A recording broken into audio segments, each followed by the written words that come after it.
AI adalah masa depan. Yang menguasai AI akan menguasai masa depan dalam segala hal, termasuk juga di perbankan, di mana saya bekerja. Halo, saya Jono dan ini adalah After Office Hour. Ya, walaupun sebenarnya ini liburan, di jam-jam segini memang seharusnya masuk ke After Office Hour. Dan saya akan membahas tentang AI. Oke, khususnya AI di perbankan. AI di perbankan saya ingin bagi ke dalam 3 topik pembahasan, yaitu atau 3 area ya. Area pertama adalah area peningkatan layanan, di mana AI digunakan untuk meningkatkan layanan ke nasabah. Kedua, di mana AI dijadikan line of defense, di mana dia di area GRC biasanya, governance, risk management, dan juga compliance.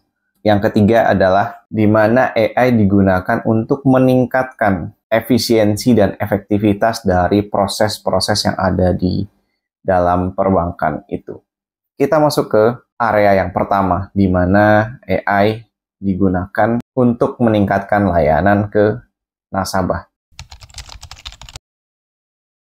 Oke, sebenarnya AI kita bisa bagi 2 ya, yaitu yang predictive AI dan juga generative AI yang mungkin yang belakangan ini populer ataupun viral di sosial media itu adalah yang generative AI. Sementara itu sepertinya majority yang bisa diimplementasi di perbankan saat ini adalah yang sifatnya predictive AI. Kita bahas ya. Yang di area pertama yaitu area untuk peningkatan layanan. Tentunya AI bisa digunakan untuk membantu kita mengenali nasabah lebih baik.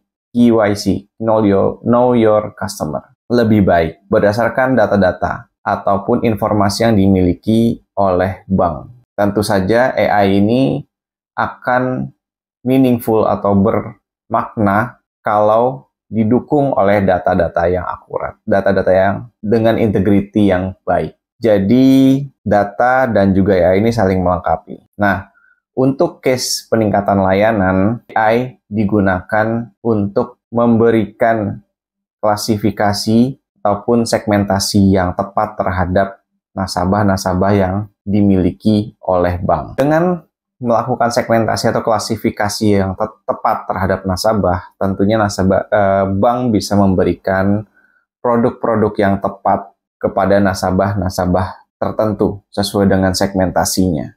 Apabila nasabah itu sudah memilih produk, juga sudah mempunyai histori penggunaan ataupun pemanfaatan produk, kita bisa memberikan prediksi layanan apa berikutnya yang bisa kita tawarkan kepada nasabah tersebut. Jadi ada 2. Yang pertama, melakukan segmentasi nasabah-nasabah apa yang ada di bank tersebut, yang ada di bank.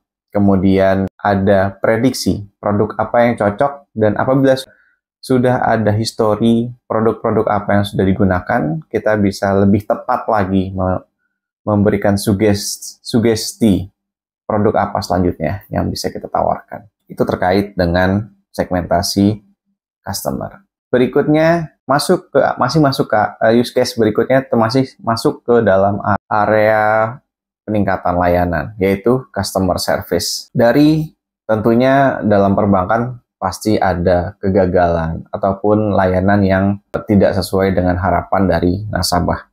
Dari case-case yang ada, kita bisa melakukan sama tadi, klasifikasi maupun segmentasi. Komplain-komplain apa saja yang sering terjadi berdasarkan frekuensi ataupun berdasarkan data lain ya, berdasarkan nominal, berdasarkan jenis transaksi.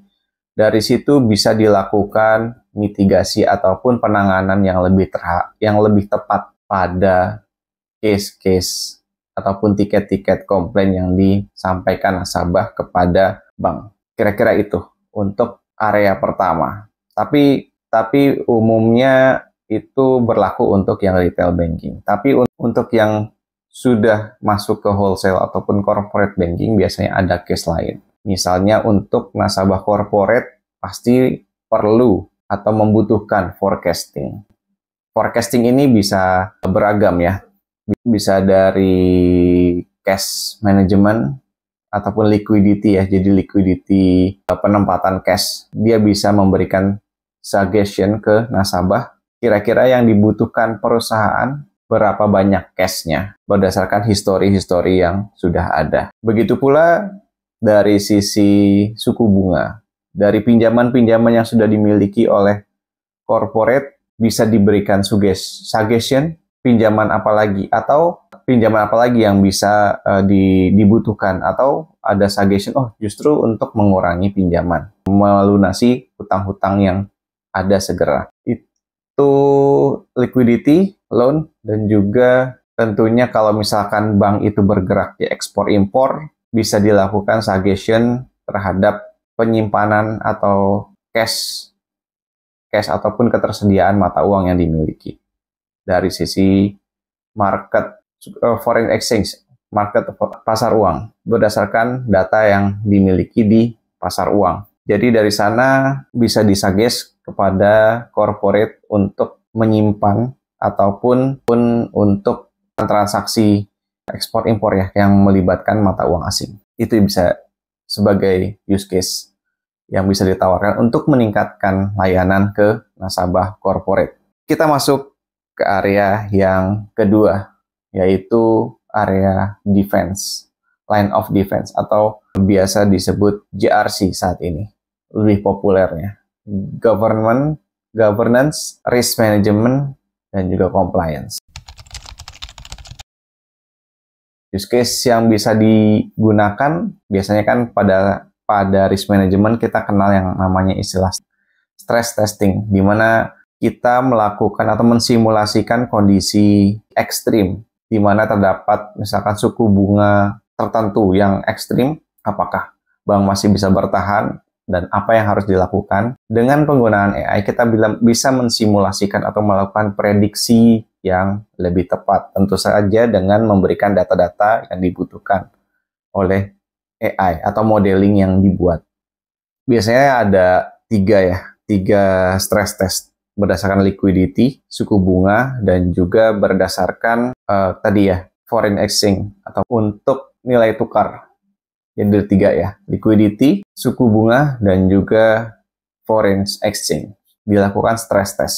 Dengan stress test di sini fungsi AI bisa dimanfaatkan, fungsi predictive analytic dan juga predictive analytic, di mana kita bisa mensimulasikan kondisi ekstrim dan apa yang harus disuggest oleh AI. Kemudian tentunya terkait dengan fraud detection. Ini use case berikutnya. Fraud detection umum sekali, terutama untuk perbankan yang melayani transaksi keuangan. Untuk mendeteksi mana fraud dan bukan, bisa digunakan AI fungsi prediktif. Lagi-lagi nih fungsi prediktifnya, di mana AI di-feed informasi ataupun data yang relate terhadap transaksi dan dia menentukan ini fraud atau bukan dengan akurat berdasarkan data-data historis tentunya. Kemudian berikutnya juga anti-money laundering. Money laundering biasanya dilakukan dengan pemecahan transaksi dan juga layering transaksi. Kalau misalkan manual, nih deteksinya kan akan susah. Tapi dengan AI, bisa dengan mudah dilakukan pendeteksian. Oh, ini transaksi genuine atau ini termasuk transaksi pencucian uang ataupun money laundering. Ini bisa dilakukan. Dan ini juga bagian dari compliance dari Bank Indonesia. Kemudian berikutnya juga termasuk cyber security. Cyber security ini kaitannya dengan network ya. Biasanya ini analisanya menggunakan algoritma yang berbasiskan graph ya. Dia bisa mendeteksi traffic ataupun request data dari network-network tertentu. Ini serangan cyber ataupun ini virus ataupun trojan atau bukan.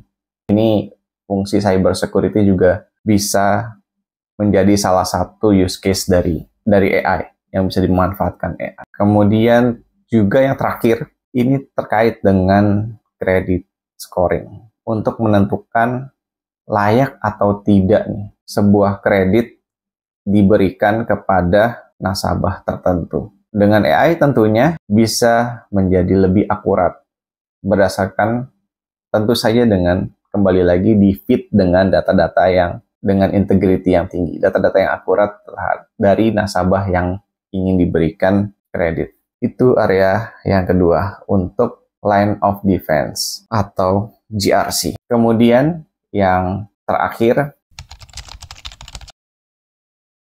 tentu saja ini adalah fungsi pattern recognition. Itu salah satu fitur dari AI di mana kita bisa merecognize atau mengenali pattern-pattern dari proses yang sudah ada. Ini kaitannya dengan mengimprove proses yang sudah ada. Use case-nya ada banyak tentunya. Yang pertama, mengoptimalisasi proses operasional. Banyak sekali ya proses operasional. Bisa terkait dengan help desk atau IT. Biasanya komplain IT apa yang paling rutin ataupun cara proses yang saat ini sudah optimal atau belum, itu bisa di-improve menggunakan AI. Kemudian pemrosesan dokumen tentu saja. Jadi dari dokumen-dokumen yang ada di bank bisa dilakukan klasifikasi dan clustering lebih mudah dengan menggunakan AI. Oh, ini masuk kategori rahasia kah? Atau biasa bisa diidentifikasi dengan menggunakan AI. Kemudian juga termasuk ESG ya. Termasuk ESG yang belakangan ini marak ya. Bukan marak, istilahnya menjadi visi dari banyak institusi yang sedang menggalakkan ESG atau Environment Social Governance. Di area ESG ini merupakan area yang bisa diimprove menggunakan AI. Mengingat di dalam ESG ini banyak sekali dokumen-dokumen yang bisa dianalisa atau diproses, ada banyak proses yang melibatkan banyak dokumen, dan ini menjadi area yang bisa diimprove menggunakan AI.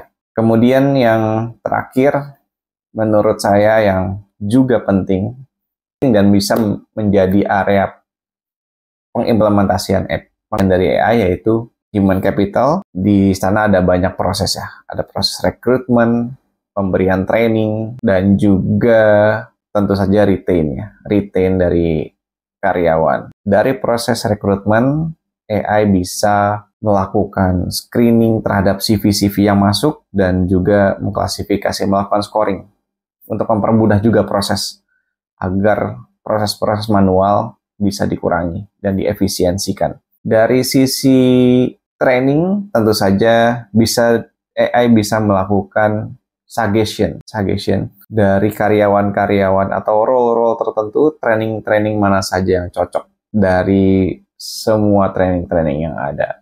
Kemudian juga untuk retain tentunya bisa dilakukan decision yang tepat, apakah untuk meretain atau tidak dari karyawan-karyawan yang sudah ada berdasarkan performance tentunya. Oke, menurut saya itu 3 area yang penting bagi perbankan untuk pengimplementasian AI. Mostly dari 3 area tersebut masih didominasi prediktif AI. Untuk generatif AI, saya belum melihat tren ke arah sana di perbankan. Oke, mungkin itu untuk after office hour kali ini.